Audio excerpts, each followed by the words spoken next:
Il y a à peu près 3 ans, une personne de mon entourage m'a parlé de ce projet-là. D'où ça vient exactement? C'est pas vraiment important. Ce qui est important, c'est que c'est un geste qui semble anodin de ramasser un sac de lait qu'on met littéralement ou au recyclage ou qu'on jette. Et quelqu'un a eu l'idée un jour de faire des bandelettes puis créer éventuellement des nattes. Et puis, ça a fait un petit bout de chemin. Puis à partir de ça, on s'en est mis à en parler un peu partout. Au départ, c'était que ramasser les sacs de lait. Mais maintenant, cette année, c'est couper les sacs de lait, les attacher et vous voyez, les enfants sont en train d'en crocheter. Jusqu'à maintenant, on a pu envoyer plus de 120 nattes de lait déjà crochetées qui ont été envoyées par l'organisme Semafo, entre autres. Et principalement, pour l'instant, c'est envoyé au Burkina Faso, en Afrique.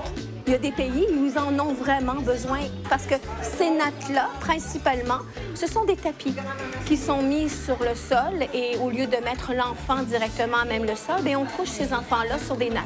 Il y a une odeur subtile qui repousse aussi les insectes qui peuvent éventuellement piquer les enfants en bas âge. C'est le fun d'aider des personnes qui ont besoin de ça. Puis, puis j'aime ça tricoter. Puis là, ça me fait apprendre une nouvelle chose. C'est amusant, on s'amuse. Au début, j'étais un peu difficile. Vraiment, les parents arrivent et disent, eux autres ici, là, ils embarquent dans les sacs de lait, venez porter des sacs de lait. Là. Quand ils ont des grands projets comme ça, puis qu'ils voient que ça sort de l'école, ça va beaucoup plus loin, ils sont entraînés là-dedans. Les lanières du Notre-Dame, ça, c'est nous ici, là. Nous étions 2 au début, nous sommes rendus 30. On reçoit des responsables aussi de différents organismes qui viennent nous parler de leur mission. Puis, Joanne est venue nous parler de son organisme. Elle nous a apporté des sacs et puis on s'est installés. On était 7-8 qui se sont lancés là-dedans, emballés. C'est quelque chose de nouveau, ça, c'est spécial.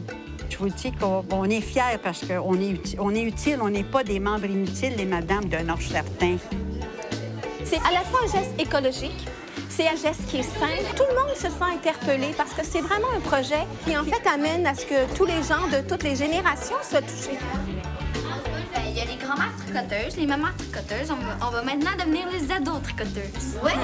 Tricoteuses! Nous sommes les ados tricoteuses!